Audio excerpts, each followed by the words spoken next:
Welcome to episode 2 of On the Road to Exit, and here is what happened since last time.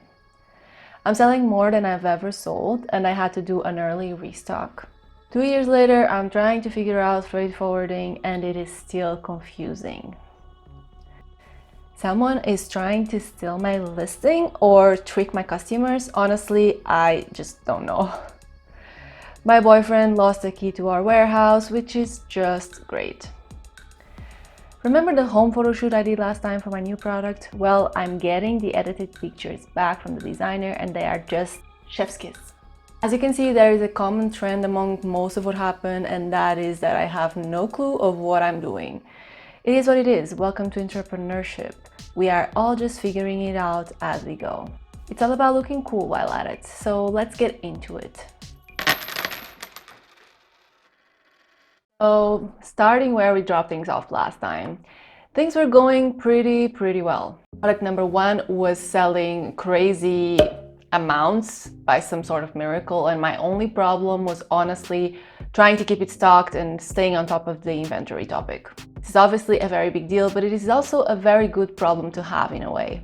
The month was starting off and I was pretty stoked about how things were going, just mildly concerned about cash flow. Overall, feeling cool and strong on my faith in the universe. Remember the product number 1 that I told you about? It is selling unbelievably well this month. Like, it's really out of this world, and therefore I was anticipating a restock for the end of August or maybe early August, but actually we will have to restock now. So I already contacted the supplier, and at the same time as we are adding a new product and we are having, dealing with this new tax bill that will be coming our way very soon, we also will be restocking this product. So currently, honestly, the money is not enough.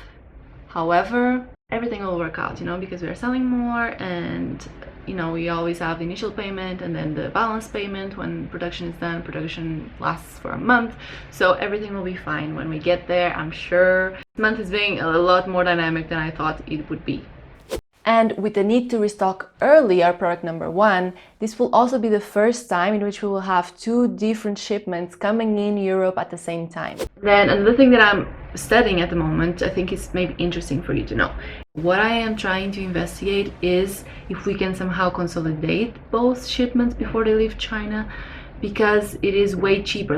So I'm trying to see if we can get that to happen and if we can save somehow like that. I know this is how big companies do it and big sellers do it, but somehow I'm having a little bit of a hard time to get freight forwarders to talk to me about this. It's not even like they don't tell me, oh yeah, it's not worth it for you, it's too small, whatever. No, they just don't talk to me about it. So I'm just bugging them a little bit before I, decide and close everything on the topic. But yes, that's what's happening. I will update you once I have any news. So far things were going pretty well, I would say, until they weren't. I am so frustrated. My boyfriend and also my business partner is the one who has the key for the basement. Just that it doesn't actually have the key for the basement, because anyway. And now the key is still on the way, so I'm really frustrated because just yesterday, I was showing him the numbers and he told me, okay, let's just make sure we don't run out of stock, okay?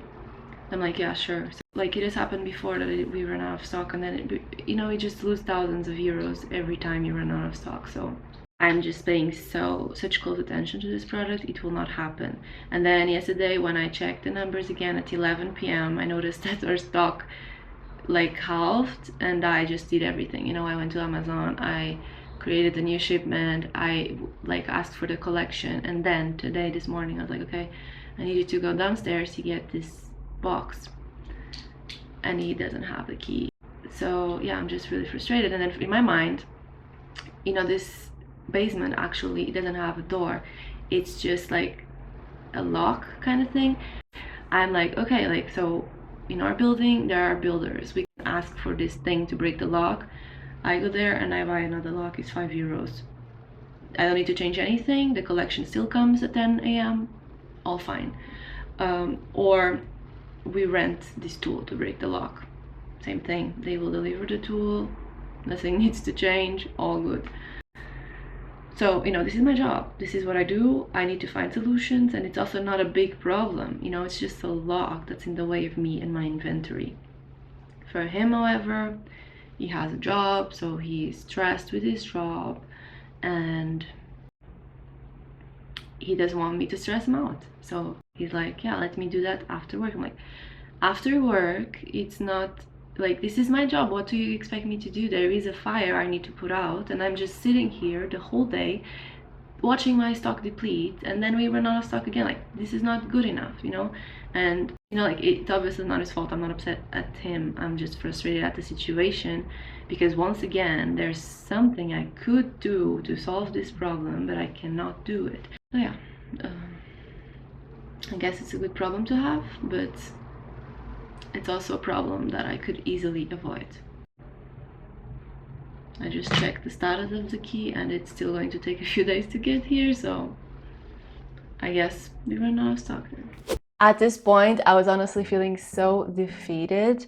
The overnight success of this product was kind of keeping me up at night, just because I was worried that I wouldn't be able to keep it stocked. And to see it happen like that, it just really sucked, you know? But later that day, the winds turned and the key somehow miraculously arrived. Finally, he arrived. Almost too late. Be careful. Okay.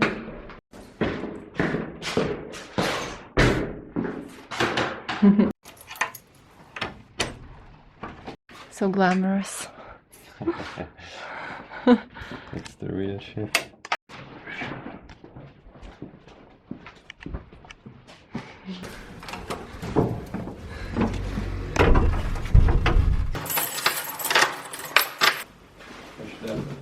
Here, just here. I can take care of it. There is a specific way in which you need to have your boxes or your pallets prepared before they go into the fulfillment center.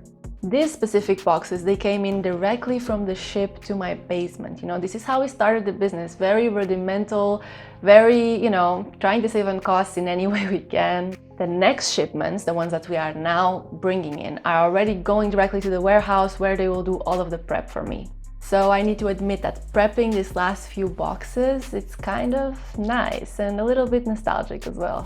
I will now show you how I prepare everything. I have here a shipping label from our place to the fulfillment center, and then I also have to put these warnings. They basically say that it is a heavy package, and I need to glue this in all 5 sides of the box, not on the bottom obviously. So I'll show you now how I do that.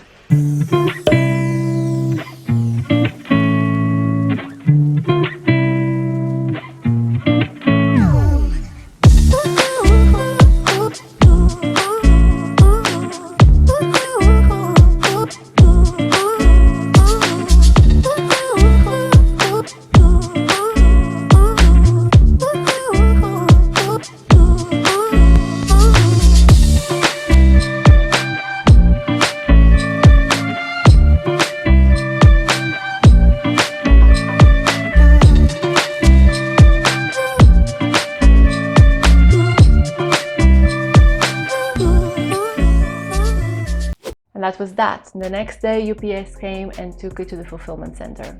But to be honest, of course, things didn't go as smoothly as they usually go. And keep that in mind, because I'll be coming back to this topic and to the specific shipments right after, or in the end of this episode, okay?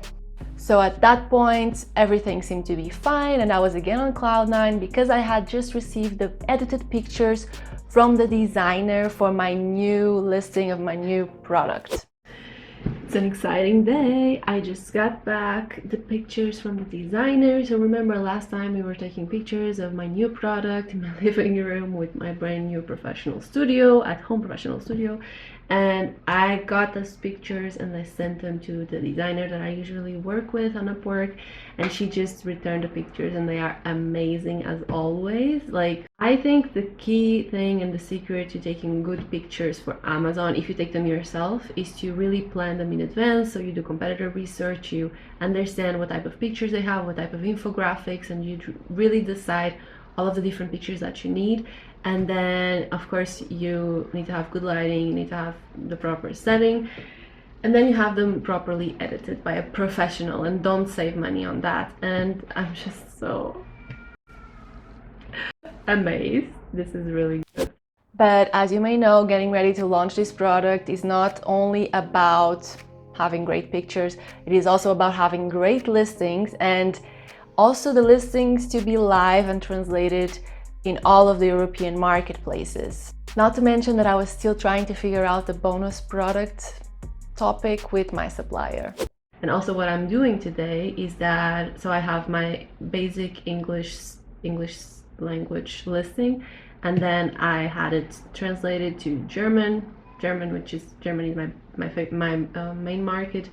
And then I am creating today the Italian and the French listings, and that's my goal for this week. And then next week I create the rest of them, so Spain, Poland, Sweden, Netherlands. Yeah, so that's what's happening. It's just getting so real and I'm so excited. I also need to check in with the supplier because with this product I want to add a bonus product. So I want to add like an extra thing on the inside the packaging, like as a little bonus for my buyer. And I need to see, because she said she would source it, but I need to make sure everything is okay. Still one more month until production is ready, but I just want to make sure that we have enough time. So yeah, that's happening and I'm just so excited and happy. And I think after that, then it's just a waiting game again. There's a whole lot of waiting in this game.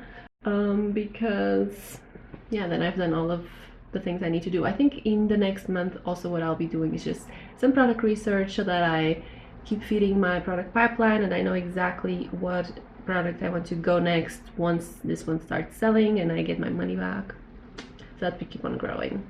Let's see, I'll keep you posted. So I was feeling good, as you could tell, until I noticed that there was something strange going on with my product number 1, with the shipment that we were talking about right before that. I just noticed there is a seller, Chinese seller, selling the same product that I'm selling on my listing. And I'm upset, guys. Like, they are selling something that I don't know what it is in my listing for €1 cheaper than what like my price, and it's really upsetting. Like, I don't know what they're selling. It's probably a cheap standard version of my product. I really don't want it to affect my reviews. And yeah, it's just really shitty. Like, oh my god, I wrote seller support. I really hope they come through, and I don't know, honestly, like, I know this is a thing. I know sellers experience worse things, even like listing hijacking. They didn't change anything in the listing, but I've never had it happen to me. And also I never really tried to learn about the topic, you know, like I never really read about what you can do, like in which cases they can do something about it or in which cases they cannot. So I don't know, I think just not knowing makes me a little bit nervous, because then, like, yeah, it's just like this Chinese supplier, the Chinese seller, they are just selling a bunch of random things on their store, and then they sell my product, which is not my product for sure. So it's just, yeah, it's really upsetting, and I just don't like this. Also, I think it's not related, it cannot be, but at the same time, I just got a notification for my inventory. So, you know, it tells me whenever I reach the threshold in which I need to restock, send more stock. And I sent more stock yesterday. Like, yesterday they just put the whole stock there, and now I got already the notification, because apparently, like, about half of the quantity, I sent 200 units, about half of them are now reserved, which is usually what happens whenever you sell them.